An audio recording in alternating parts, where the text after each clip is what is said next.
ದಯಮಾಡಿ ಕೈ ಮುಗಿದು ಮನವಿ ಮಾಡ್ತಾರೆ. ದಯಮಾಡಿ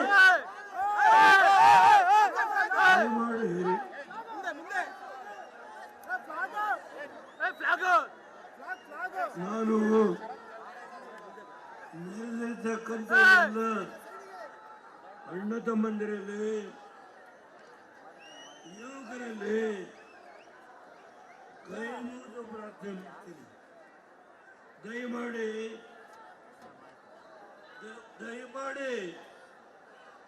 ನಿಮ್ಮ ಜಯಕಾರವನ್ನು ನಿಲ್ಲಿಸಿ, ನಿಮ್ಮ ಜಯಕಾರ ನಿಲ್ಲಿಸಿ,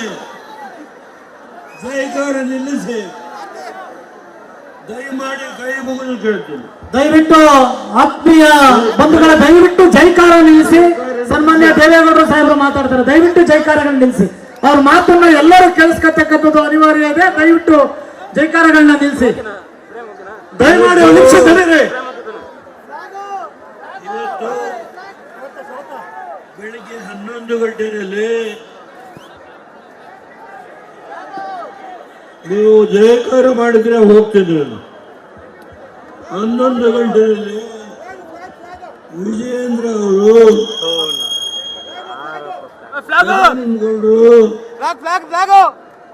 ಬಂದು ನಾಮಪತ್ರ ಸಲ್ಲಿಸಿ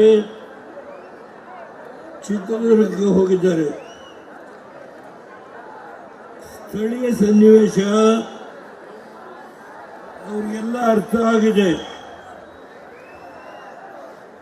ಅನ್ಯತಾ ಭಾವನೆ ಮಾಡಬೇಡಿ.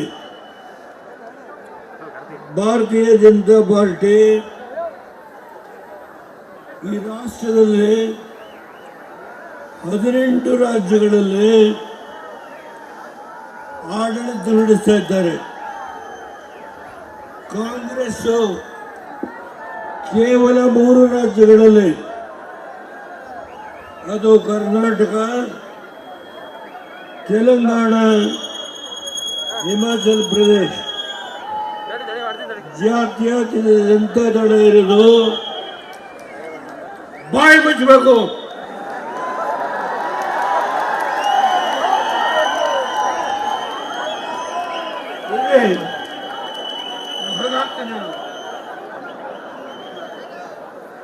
ಹಾಸನ ಚುನಾವಣೆ ಅಲ್ಲ ಇದು.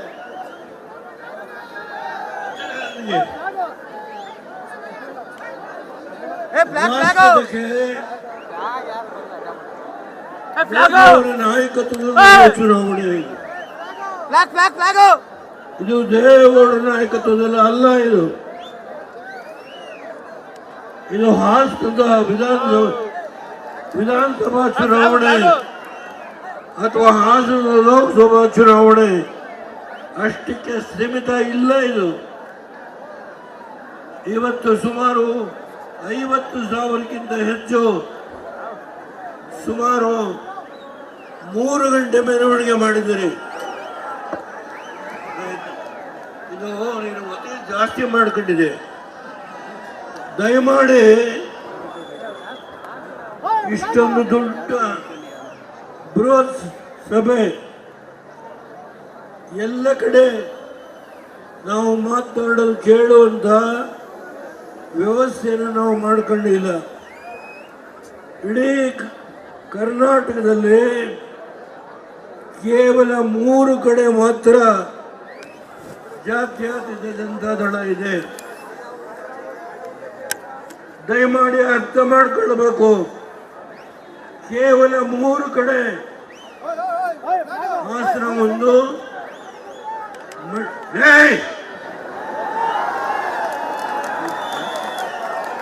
ಮಂಡ್ಯ ಒಂದು ಕಡೆ, ಕೋಲಾರ ಒಂದು ಕಡೆ, ಕೇವಲ 3 ಕಡೆ ಮಾತ್ರ ಜಾತ್ಯತೀತ ಜನತಾ ದಳ ಇರೋದು.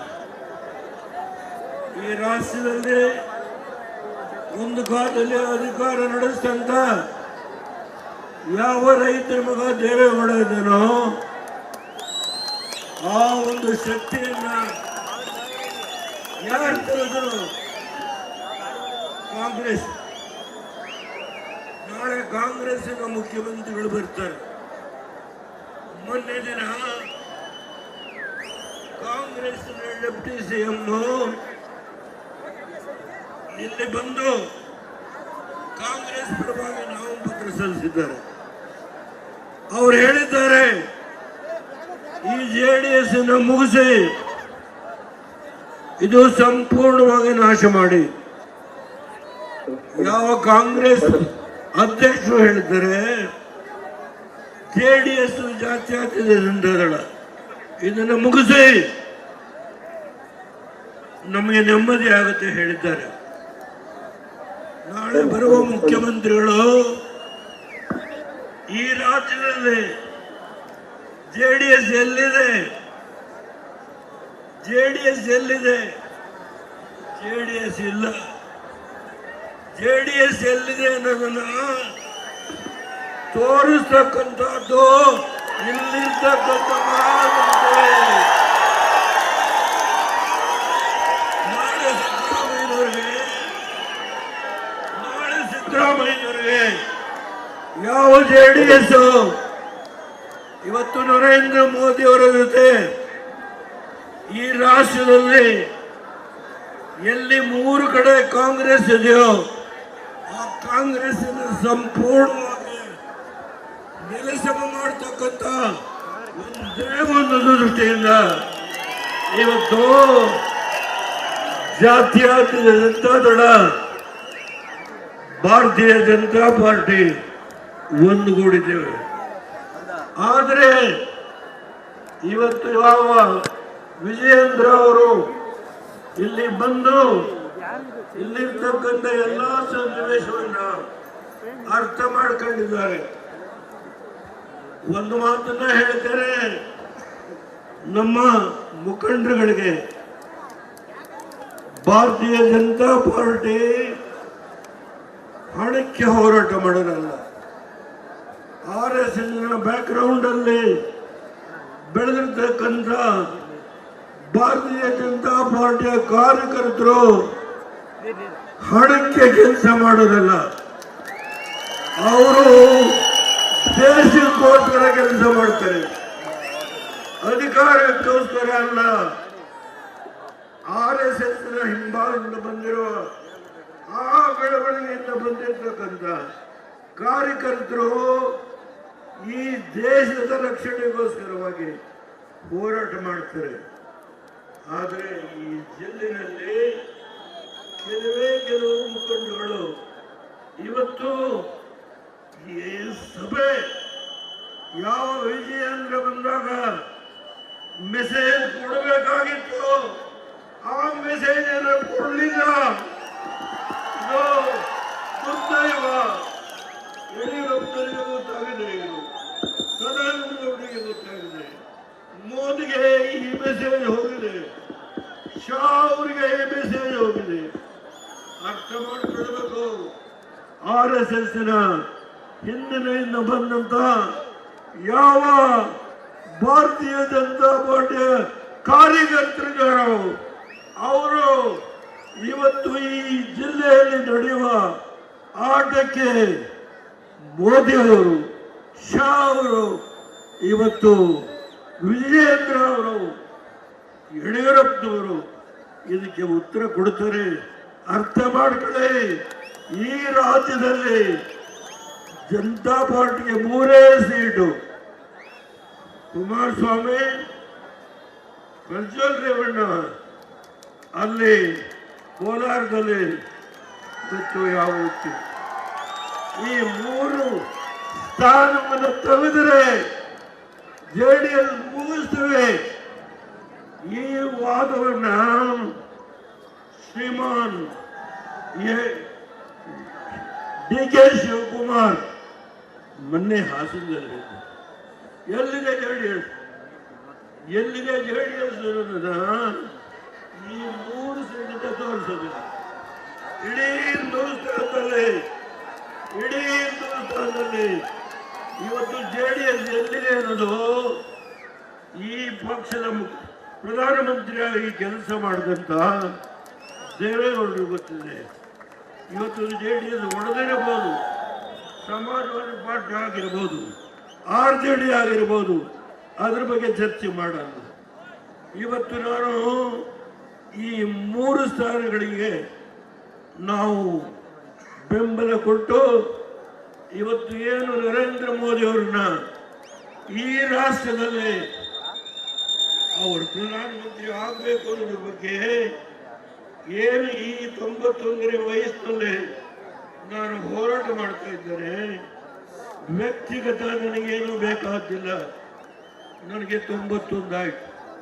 62 ವರ್ಷ ಈ ದೇಶದ ರಾಜಕಾರಣ ಮಾಡಿದ್ದೇನೆ. ಈ ದೇಶದ ರಾಜಕಾರಣ ಏನು ಅಂತ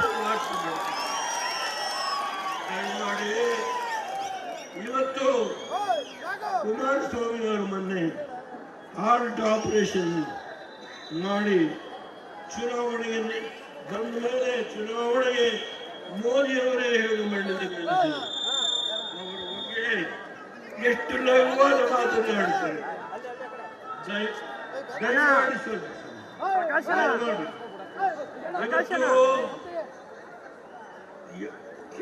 ಸ್ವಲ್ಪ ಟೈಮ್ ಕೊಟ್ಟರೆ ಬಿಸ್ತಲಿದ್ರಿ. ನಾನು ನಿನ್ನೆ ಶ್ರೀಮಾನ್ ಮಲ್ಲಿಕಾರ್ಜುನ ಅವರು ಹೇಳ್ತಾರೆ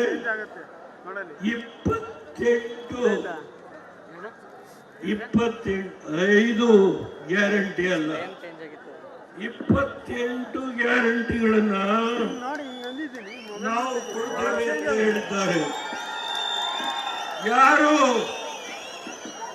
ಶ್ರೀಮಾನ್ ಮಲ್ಲಿಕಾರ್ಜುನರಿಗೆ 28 ಗ್ಯಾರಂಟಿಗಳು, 8,000 ಕೋಟಿ ಮನೆ. ಖರ್ಗೆ ಅವರೇ, ನೀವಿರೋದು 3 ರಾಜ್ಯದಲ್ಲಿ. ಹಿಮಾಚಲ ಪ್ರದೇಶದ 4 MPs, ತೆಲಂಗಾಣದಲ್ಲಿ 12 MPs, ಇಲ್ಲಿ 28. ಇವರು 8,000 ಕೋಟಿ ಮನೆಗಳನ್ನು ಕೊಡ್ತಾರಂತೆ. ಯಾವ ಸರ್ವೆ ಮಾಡಿಸಿದ್ರೆ ನೀವು 8,000 ಕೋಟಿ ಮನೆಗಳನ್ನ ಈ 1 ತಿಂಗಳಲ್ಲಿ ಈ ಹಿಂದೂಸ್ತಾನದಲ್ಲಿ 150 ಕೋಟಿ ಜನಸಂಖ್ಯೆ ಇದೆ. ಎಷ್ಟು ಜನಕ್ಕೆ ಮನೆ ಇಲ್ಲ, ಎಷ್ಟು ಜನ ಇವತ್ತು ಸೈಟ್ಗಳಿಲ್ಲ, ಎಷ್ಟು ಜನ ಆ ನೋವನ್ನು ಊಟ ಮಾಡ್ತಾ ಇದ್ದಾರೆ. ಖರ್ಗೆ ಅವರಿಗೆ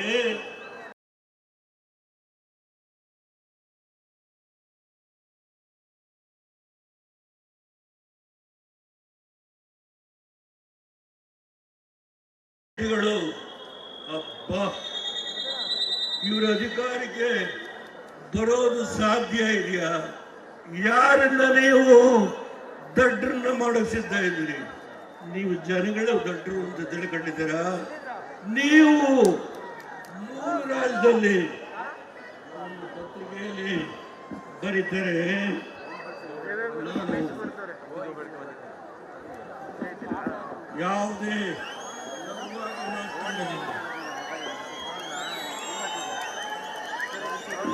ಸಾಲದ ಭರಪೂರ ಬೆನ್ನೆಲುಬಿಗೆ ರೈತರಿಗೆ ತೆರಿಗೆಯ ಭಾರ ನಿಮ್ಮ ತಲೆಯ ಮೇಲೆ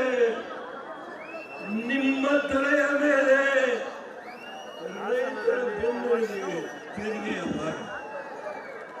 ಈ ರಾಜ್ಯದ ರೈತ ಸಮುದಾಯದ ಬಗ್ಗೆ ನಿಮ್ಮ ತಲೆಯ ಮೇಲೆ ಇವತ್ತು ಯಾವ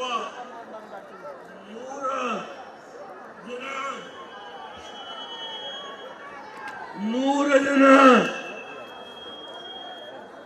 ಚೇರ್ಮನ್ಗಳು ಮಾಡಿದರು, ಅವ್ರಿಗೆ ಮಂತ್ರಿಯ ದರ್ಜೆಯ ಸ್ಥಾನಮಾನ ಕೊಟ್ಟು ಅದರಿಂದ ಬರುವ ವೆಚ್ಚ ಎಷ್ಟು? ಆ ಎಲ್ಲ ಹೊರೆಯನ್ನ ನಿಮ್ಮ ತಲೆಯ ಮೇಲೆ ಇದೆ. ಆ ತೆರಿಗೆಯ ಭಾರ. ಇವರು 8,000 ಕೋಟಿ ಮನೆಗಳನ್ನು ಓದಿ ನೀವೆಲ್ಲ ತಿಳುವಳಿಕೆ ಇರೋ ದಯಮಾಡಿ ಅಂದಿದ್ದಾಗ 28 ಗ್ಯಾರಂಟಿಗಳಂತೆ ಮೋದಿಯ ವಿರುದ್ಧ ನೀವು 3 ರಾಜ್ಯದಲ್ಲಿ ಇರ್ತಕ್ಕಂಥ ಕಾಂಗ್ರೆಸ್ ಮೋದಿಯವರು ಇಡೀ ರಾಷ್ಟ್ರದಲ್ಲಿ 18 ರಾಜ್ಯಗಳಲ್ಲಿ ಅವರ ಸರ್ಕಾರ ಇದೆ. ಅವರನ್ನು ಎದುರಿಸುವ ಶಕ್ತಿ ಈ ಕಾಂಗ್ರೆಸ್ಸಿಗೆ ಇದೆ. ಇದನ್ನು ನಂಬುವಂತಹ ದಡ್ಡರು ಹಾಸನದ ಲೋಕಸಭಾ ಕ್ಷೇತ್ರದ ಅಲ್ಲ. ದಯಮಾಡಿ ಅವರು ಎಷ್ಟು ಕೆಲಸ ಮಾಡಿದ್ದಾರೆ ಅದರ ಬಗ್ಗೆ ನಾವು ಹೇಳೋದು. ಇವತ್ತು ಹೇಮಾವತಿ ಹಾರಿಗೆ ಇದರ ನೀರಿನ ಬಗ್ಗೆ ಹೋರಾಟ ಮಾಡುವ ಶಕ್ತಿ ರಾಜ್ಯಸಭೆಯಲ್ಲಿ ಒಬ್ಬ ದೇವೇಗೌಡ 90 ವರ್ಷದಲ್ಲಿ ಒಂದು ಮುಸ್ಲಿಮನ್ನ ಮೀರಿ ಖರ್ಗೆ ಅವರೇ ನೀವು ವಿರೋಧ ಪಕ್ಷದ ನಾಯಕ ರಾಜ್ಯಸಭೆ. ಇವತ್ತು ನೀವು ಈ 3 ಕ್ಯಾಂಡಿಡೇಟ್ ತೆಗೆದ್ರೆ JDS ಸಂಪೂರ್ಣ ನಾಶ. 28,000 ಕೋಟಿ ಸಾಲ ಮನ್ನಾ ಮಾಡಿದಂತ ಯಾವನಾದರೂ ಮುಖ್ಯಮಂತ್ರಿ ಈ ದೇಶದಲ್ಲಿ ಹೇಳಿ ಬೈದರೆ ನಿಮ್ಗೆ ಯೋಗ್ಯತೆ ಇದೆ ಹೇಳಿ. 28,000 ಕೋಟಿ ರೈತರ ಸಾಲ ಮನ್ನಾ ಮಾಡಿದ ಯಾವನಾದ ಒಬ್ಬ ಮುಖ್ಯಮಂತ್ರಿ ಇದ್ರೆ ಅದು HD ಕುಮಾರಸ್ವಾಮಿ.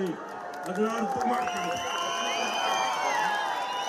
ಮೋದಿ ಅವರು, ಶಾ ಅವರು ಮೊನ್ನೆ ಚನ್ನಪಟ್ಟಣದಲ್ಲಿ ಈ ಒಂದು ನಮ್ಮ ಹೊಂದಾಣಿಕೆ ಶಾಶ್ವತವಾದ್ದು, ಇದು ತಾತ್ಕಾಲಿಕವಾದ್ದಲ್ಲ ಈ ಮಾತು. ದಯಮಾಡಿ ನಿಮ್ಮಲ್ಲಿ ವಿನಂತಿ ಮಾಡ್ತೇನೆ. ಇಷ್ಟೊಂದು ಬೃಹತ್ ಸಂಖ್ಯೆ ಸುಮಾರು 50-60 ಸಾವಿರ ಪ್ರಜಾಸಂಖ್ಯೆ ಹಾಸನವೇ ಬಂದಿದೆ. ನಿಮ್ಮೆಲ್ಲರ ಪಾದಕ್ಕೆ ನಾನು ನಮಸ್ಕಾರ ಮಾಡಿ ಹೇಳ್ತೇನೆ. ಇವತ್ತು ಪ್ರಜ್ವಲ್ ರೇವಣ್ಣ ಮಾಡಿರೋ ಕೆಲಸ ಎಷ್ಟು ಅನ್ನೋದ್ರ ಬಗ್ಗೆ ವಿವರಗಳ ಪಟ್ಟಿ ಇದೆ. ಅದನ್ನ ವ್ಯವಸ್ಥೆ ಮಾಡ್ತೇನೆ. ನಾನು